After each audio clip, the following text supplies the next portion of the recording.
Russian planes in NATO's sky at home. This could have been imagined just a month ago. Is this a provocation, or is it a mistake, or is it something completely different?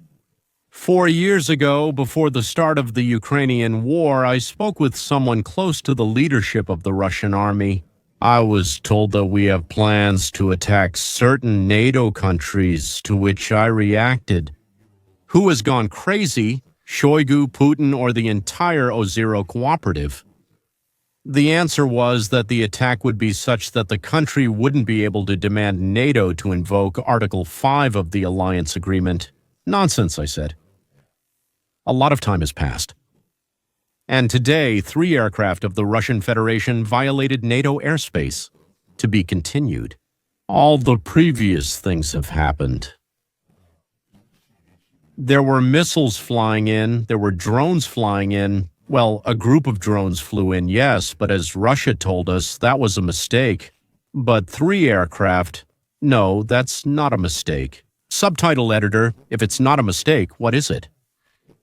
3 Russian military aircraft entered NATO airspace without permission on Friday morning and stayed there for almost 12 minutes. In a statement on X, a NATO spokesperson said NATO responded immediately and intercepted the Russian aircraft that violated Estonian airspace, adding, "This is another example of Russia's reckless behavior and NATO's ability to respond." The Estonian foreign minister called the incident the most brazen airspace violation and the 4th this year. He said that Russia is increasingly testing the boundaries of its neighbors with its aggression.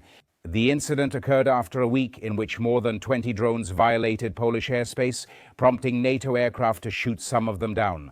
And yet another incursion of a Russian drone into Romanian territory near the Ukrainian border. Why is the Kremlin conducting these strange tests, as they call them? Why are Russian unmanned vehicles and missiles entering NATO airspace? Tell us more, because again, this doesn't seem like some kind of mistake. It's in Estonian airspace, in the airspace for a significant amount of time, isn't it? Of course, there will be people who will ask if this could be an honest mistake. But I would say that would be too much trust in Russia, given the clear trend that has emerged in the past week. Last week, 10 days ago, at least 19 rossiyski drones violated Polish airspace. Then another drone M entered Romanian airspace. So now we have these 3 rossiyski Mikoyan Gurevich 31s over Estonia. And that's the pattern that's emerging as Russia is testing, well, basically how far it can go.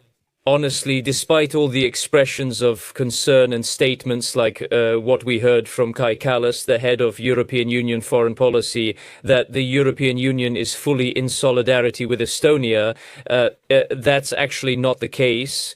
That's the reason why Vladimir Putin isn't afraid of any consequences after these obvious attempts to violate NATO airspace.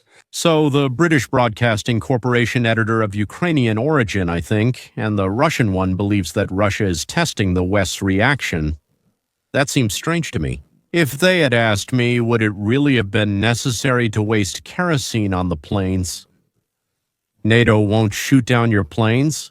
So as long as they don't show, well, let's say aggression, yes, NATO will monitor and express regret.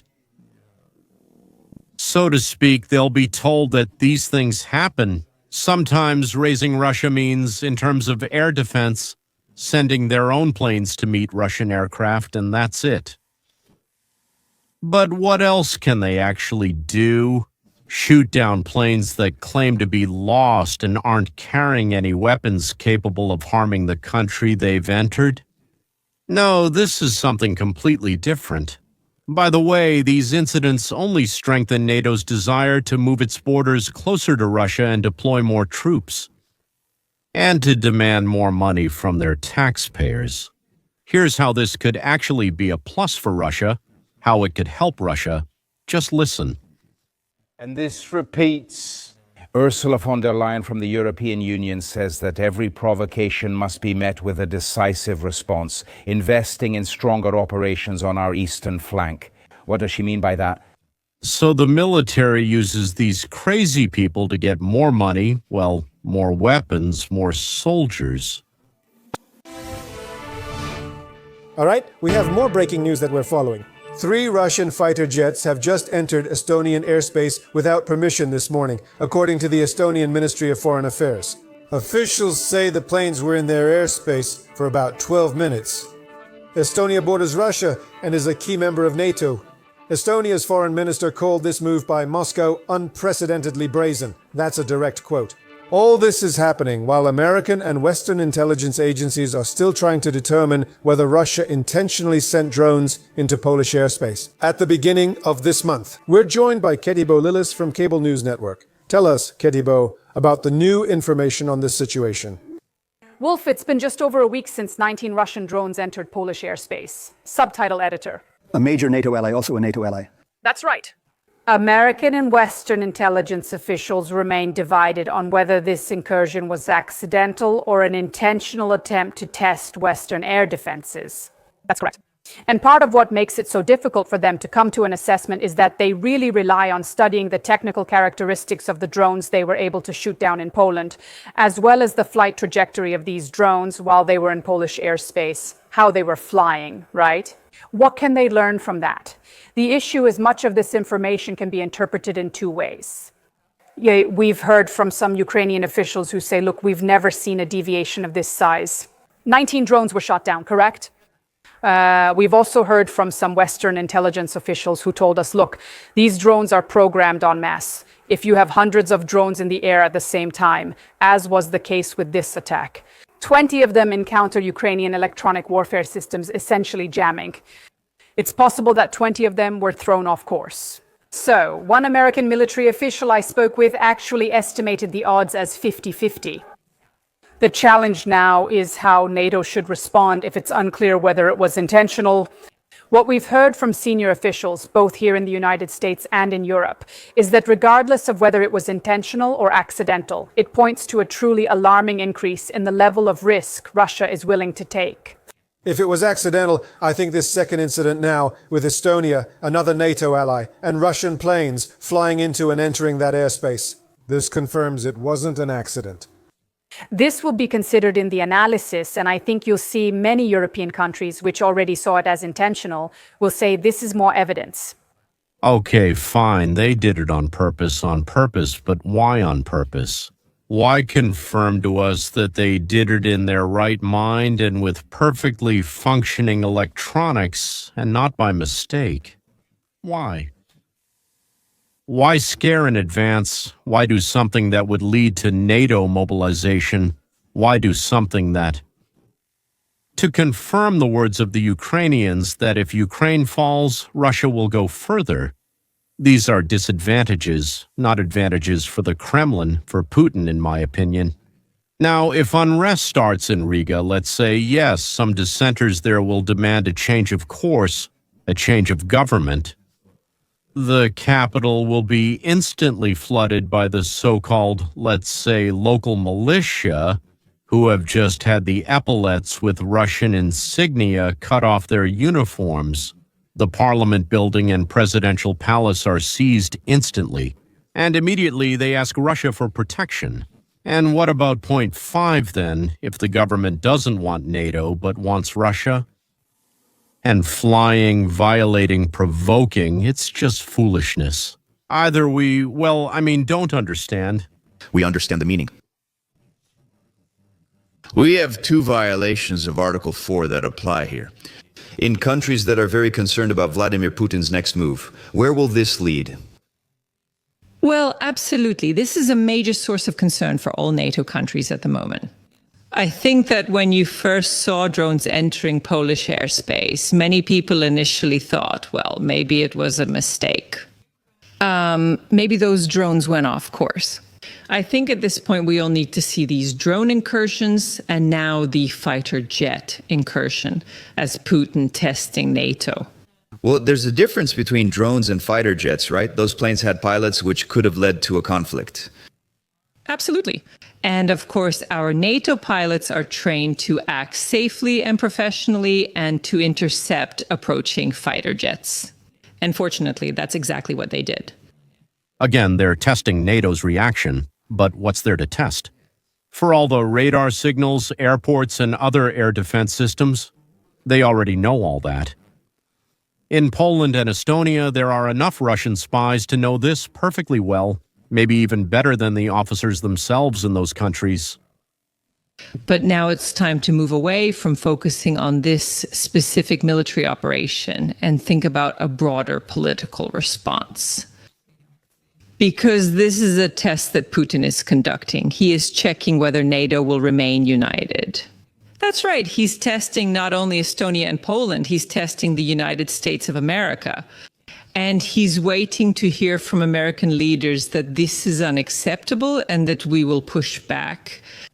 When we saw that drones entered Polish airspace, we didn't even see a decisive rhetorical response. Now, of course, our military, working with allied armies, has planned a stronger defense in Eastern Europe. They are carrying out this mission as we speak. But Putin is looking for a sign of real political and internal division within NATO, and he wants to see if the United States will give it support. What would an appropriate response look like if you were in the White House right now? Well, again, the first response is to be firm in your words. Well, I think that's complete nonsense, again. Putin wants the United States not only to say something, but also to do something more serious than the sanctions that would have been imposed on Russia if there hadn't been such incidents. Well, that's just some kind of nonsense. I understand that Putin isn't a genius, but he's not an idiot. He's cunning. Why would he push Trump to take actions against Russia that are harsher than what he would have done without these violations of NATO airspace? I mean, of course, NATO airspace. And what does it mean from the point of view of cable news network, which hates Trump much more than Putin?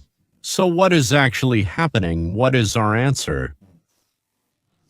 Silence doesn't mean that we support Europe. That means Putin is testing Trump. Will he respond to Putin, or will he keep an awkward silence? And cable news network claims that Trump has crawled into his burrow and remains silent. That's why, we need to give a real verbal response.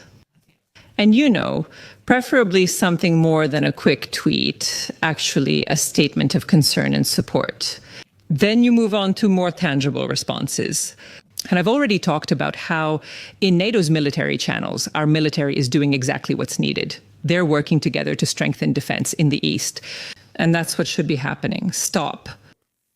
Already in response to provocative Putin's democracy. Because of the operation, our military in Europe is strengthening the defense of the borders with Russia. It seems to me that these countries are bearing cannibalistic. They're not needed by Putin then, but by those who produce weapons, who want to sell weapons. Maybe one, maybe both sides. Either the military, who get orders, medals, ranks, kickbacks from the weapons manufacturers during the war. At least that's what I imagine. In Ukraine, you can now see the structure of European support for Ukrainians, which apparently does not include the United States of America. And that's what Putin sees. Should those Russian MiGs have been shot down? Well, of course, I wouldn't give any military recommendations. I really trust the way.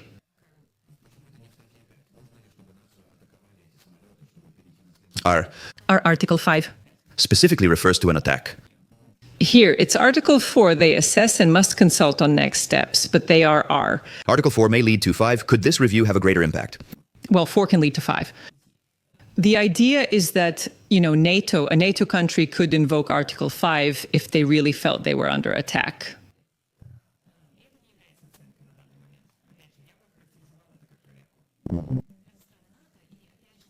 Article. Again, they're testing us. What for, and for what purpose are they testing us? These experts are just telling some stories, but where is the analysis of the situation? That's a completely different thing. Speculations. Well, at least what could it be? The only thing is, when Trump, who answers journalists' questions every day, is asked something, he says, "Wait, guys, I need to figure it out first and then I'll answer." Because the worst thing is to answer without understanding the situation. Russian planes entered Estonian airspace today for 12 minutes. Do you see this as a threat to NATO? I'll look into it. They'll brief me soon. I'll let you know tonight or tomorrow. Why wouldn't I, as an American? I don't like it when things like this happen. It could be a big problem, but I'll let you know after they're going to brief me in about an hour, maybe tomorrow. Tomorrow we'll hear from the White House or possibly Mark Rubio. 3 fighter jets. This is an obvious offensive move by the Russians. They're testing the Estonians' air defense. They're watching how the Estonians will react to an incursion. And the fact that they were in Estonian airspace for 12 minutes, that's a very long time. Relatively speaking, it doesn't take long to fly across a small country from one end to the other in a fighter jet. They would do this intentionally to determine what the Estonians have and how they use it. This colonel is talking about technical details, but not. He answers the main question. Do you think Russia is preparing to invade Estonia, Romania, Poland, and so on? And if not, then why test something that will practically not be needed? Why? Because if you're not planning to attack, you're only strengthening the enemy's response. Well, as they used to say in ancient Rome, Proimmunitus, Proimmunitus. Sorry if I pronounced that terribly, ancient Romans. It means that forewarned is forearmed.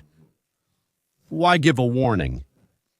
NATO must be ready to shoot down these drones if necessary. Fighter jets are a different story because we're talking about a manned aircraft. That involves something completely different. In this case, at least for now, it's best to intercept these aircraft and force them to return to Russian airspace. That is exactly what was done. Just like in Poland, they shot it down, and in Estonia, they forced it out of Estonian airspace. This will end badly. We have interceptions of Russian military aircraft by NATO planes over NATO territory.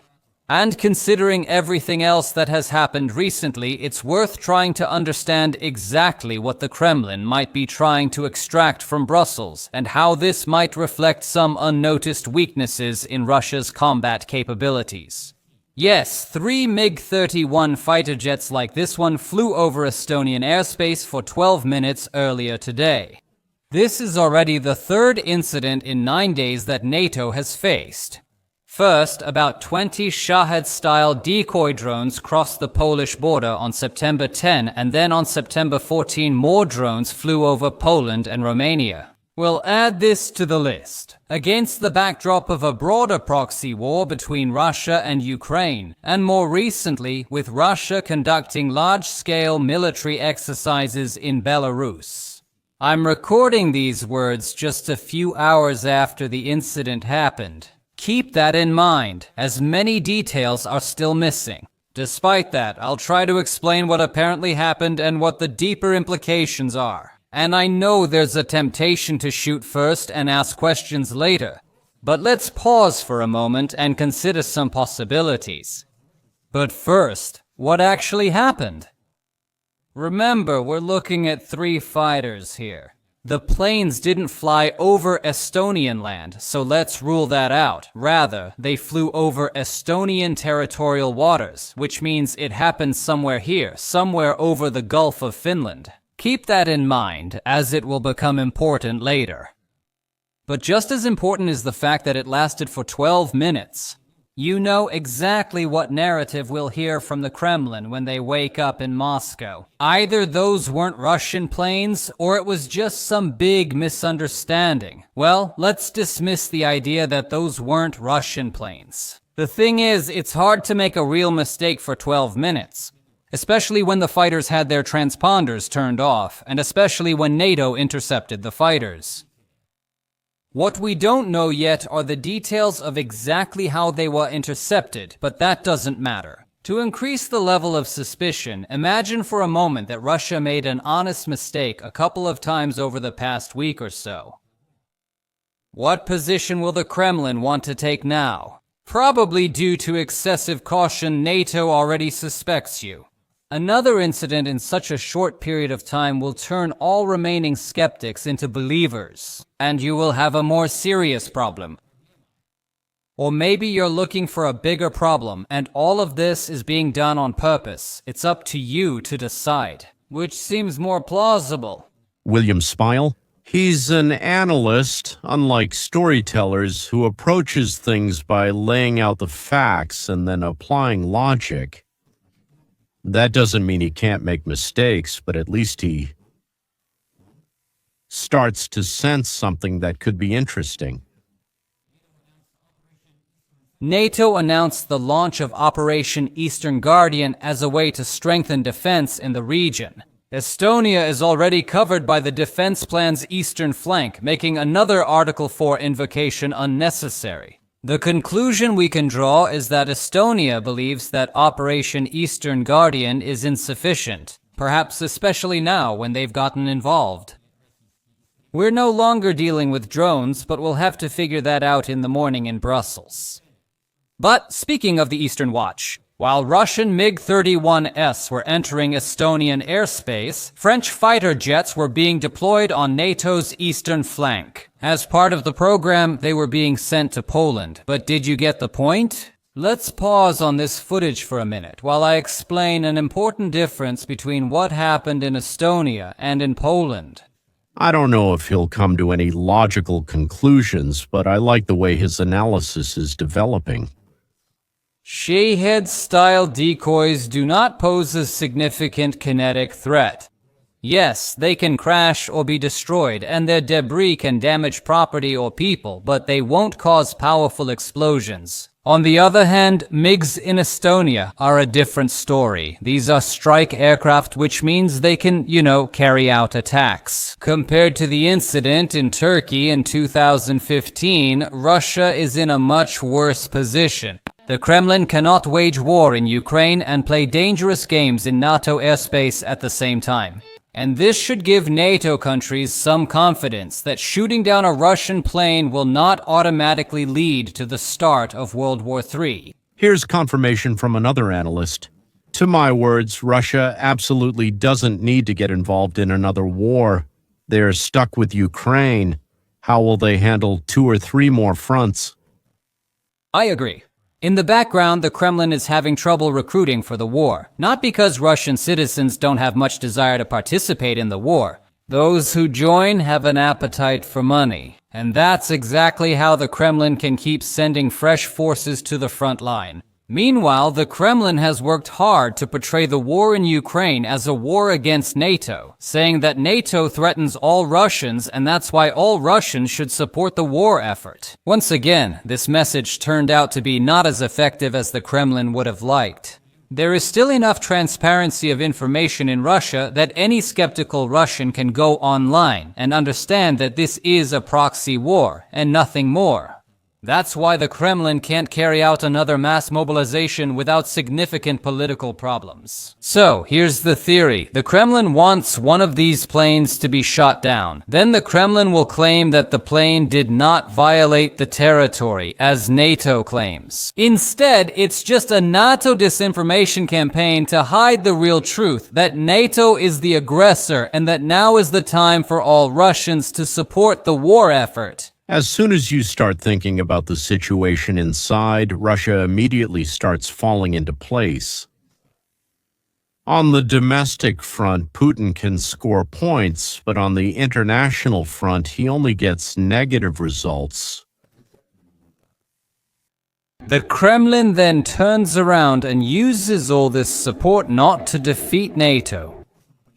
Because continuing this confrontation would be an even bigger mistake than participating in a ground war in Asia. No, all of this is directed at Ukraine, because that's where the Kremlin's real priorities lie. If that's the case, then NATO still has more conservative options that could inflict significant damage on Russia. Remember how I mentioned the Gulf of Finland? Well, that's part of the Baltic Sea, and there's a joke that Sweden and Finland joining the alliance a couple of years ago turned it into a NATO lake. Indeed, except for Kaliningrad, there's only this small stretch of coastline that doesn't belong to a NATO member. This means that it's relatively possible to impose a sort of de facto embargo on the Russian ports there. This is notable because it's quite far north and therefore serves as an outlet for Russian energy reserves at this latitude. If some countries wanted to, they could start strictly regulating movements passing through this area, including the shadow fleet that transports oil to China and India. The war continues because Russia can afford it. Let's think about it. Putin can't fight NATO. Well, let him start a war. In any of these scenarios, NATO will immediately block all routes for Russian oil. And that's it. It's over. So, Russians want NATO to respond with harsh fire to their supposedly accidental actions. This will allow Krylew to rally the people in a unified impulse to go to war and endure hardship. Because just like when Hitler attacked, now we've been attacked treacherously and deceitfully and the people stand as one. Well, in the Kremlin's thinking, the people will resist the new Hitlers and will endure all the hardships that come their way, especially if vodka gets cheaper in Moscow and St. Petersburg. Of course, nothing will really change, but millions of Russians will go to a holy war to defend the motherland from a non-existent enemy. Wow. Explanation subtitles created by Dima Torzak. It seems logical. They make more sense to me. It's clearer to me if that's the case. Of course, there's a lot we don't know, and maybe additional details will change this point of view, but for now, that's how it is. This is the only logical explanation for events that have already happened for the third or fourth time. They were preparing. Now the planes were making us nervous, making NATO nervous. When the planes started flying, now they'll shoot one down. Great. And the mobilization of 1 million people began. All right, let's see. Let's listen to the White House tomorrow, or the State Department will find out how we're going to respond. And then, as they say, we'll live and see. Goodbye until next time.